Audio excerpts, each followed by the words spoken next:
Hi, this is Buff Shaman. I'm going to be doing my second video game review today, and I'm going to be reviewing Rift Trion Games MMO. Now, at first glance, it looks like your everyday, ordinary, generic MMO.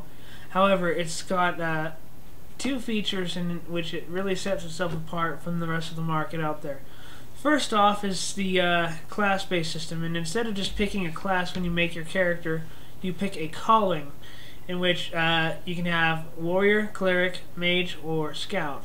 Now within each calling are 6 initial souls, which are what your classes basically are, and each soul provides different sorts of advantages and disadvantages. For instance, a paladin is a more of a tank-oriented warrior, whereas a Rift Blade is more of a damage-oriented warrior. And you can you have up to 3 of these active at any given time. Now, what's really neat is you get also 4 different roles, in which each different role you can either it's basically a build, and each different build you have or role you can use a different combination of souls in it if you choose to, or a different build within the souls you already used, but it's always in the same calling in which you started the game with for that character. For instance, if you went with a paladin as your primary, and you went with a void knight as your secondary and a warlord as your tertiary, then you're going to wind up with a fairly tank-built class. Whereas if you went with a paladin and a Rift Blade and a Reaver, you'd have sort of a mix of tanking and damage output. If you went with a champion, Rift Blade, and Reaver, you would have a pretty good damage output build. Also, Beastmaster is one of the souls within the warrior calling, and it also is oriented towards damage output. Now, the other main focus of the game that sets it apart from other MMOs is the rifts. Now, at various places in the game, you'll get these little tears in reality, so to speak.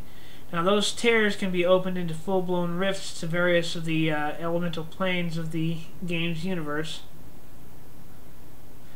Now, you want to open these rifts and then complete the little public quests that it initiates to seal them up, because the longer you leave them there, the more likely it'll be that it'll turn into an invasion, in which case the whichever force meets the criteria for an invasion, massive amounts of rifts and invasion NPCs will spawn for that particular faction.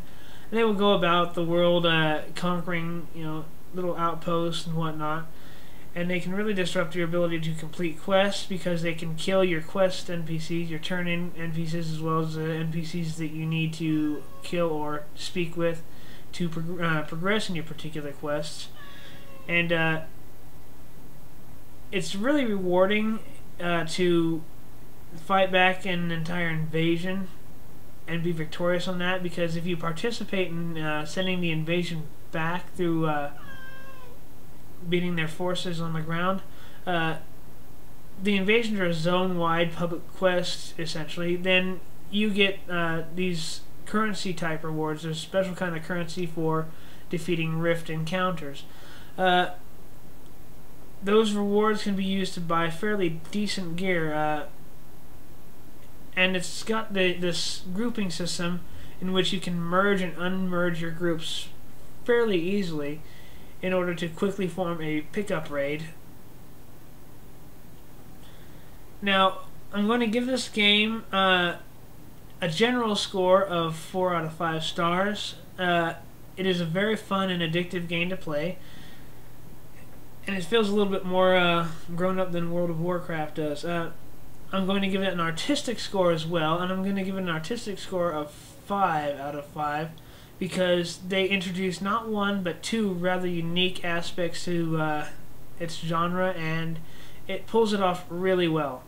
I would highly recommend picking this up and trying it out. It's I'd say well worth the money spent, because if you try it and you get past the tutorial, which is fairly mundane, and actually get into Rift encounters, I think you'll like the game a lot. And if you like a variable class system, you're not stuck into one particular role with any one character, I would highly recommend this as well. Thank you.